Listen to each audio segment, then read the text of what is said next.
Voilà, donc une petite vidéo pour vous présenter Talk Tablet en version française. Donc c'est une application de communication pour des personnes qui ont des difficultés pour parler, pour de diverses raisons. Donc nous l'avons acheté pour notre fille qui avait 4 ans, qui a 5 ans maintenant, qui dit quelques mots mais c'est difficile et qui a des grosses difficultés pour communiquer.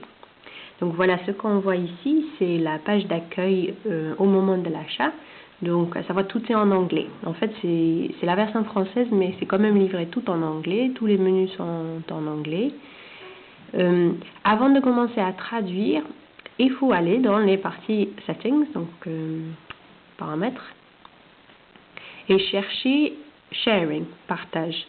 Parce qu'on a la possibilité de partager la version que l'on a créée, et il y a des personnes qui l'ont fait pour des traductions françaises. Donc moi, je ne l'ai trouvé que beaucoup plus tard, j'ai tout traduit moi-même, mais voilà, si vous cherchez une version française, il faut aller récupérer une version que notre utilisateur a créée.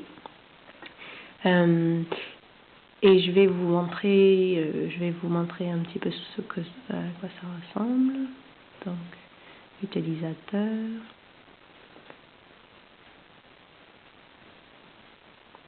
Voilà, et ça ressemble à peu près à ça. Donc, on peut, par exemple, je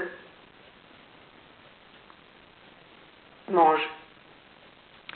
Je mange. Après, bon, il y a des parties qui ne sont pas traduites. Pour nous, donc moi j'ai tout traduit moi-même et voici la version que nous utilisons actuellement. Donc vous voyez, il y a plus de boutons, donc c'est une grille de 7 par 4, mais ça c'est complètement personnalisable.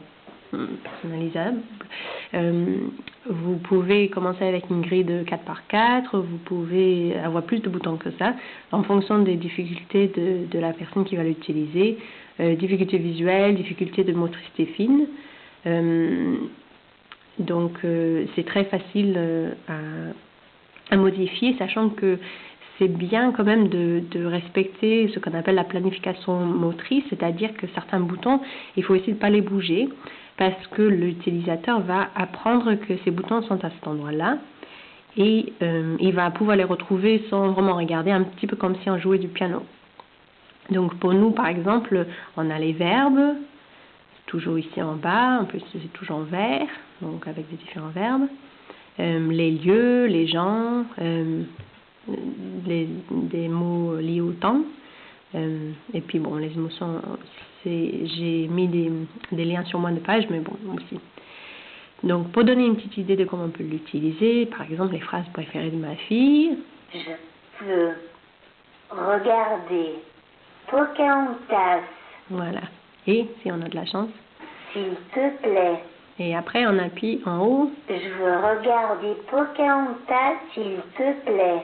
Voilà, donc ça, on peut faire des phrases complexes ou on peut commencer juste avec un mot pour faire une demande assez simple, ça dépend. Moi, ce que j'ai, puisqu'on travaille sur les phrases pour ma fille, j'ai rajouté souvent un lien avec qui. Donc par exemple, je veux faire une balade avec papi, par exemple, voilà.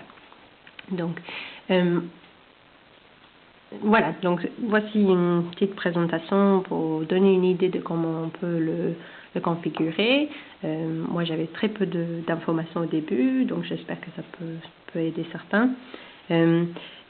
Ce qui est important aussi, c'est de s'en servir, même en tant que parent, en tant que thérapeute ou autre, pour montrer à l'enfant comment on l'utilise. C'est un langage un petit peu à part et il n'apprendra jamais à l'utiliser si on ne l'utilise pas nous-mêmes. Donc, moi, j'essaye de dire un petit peu tout ce que j'ai à dire aussi avec l'application. Donc, voici Talk Tablet.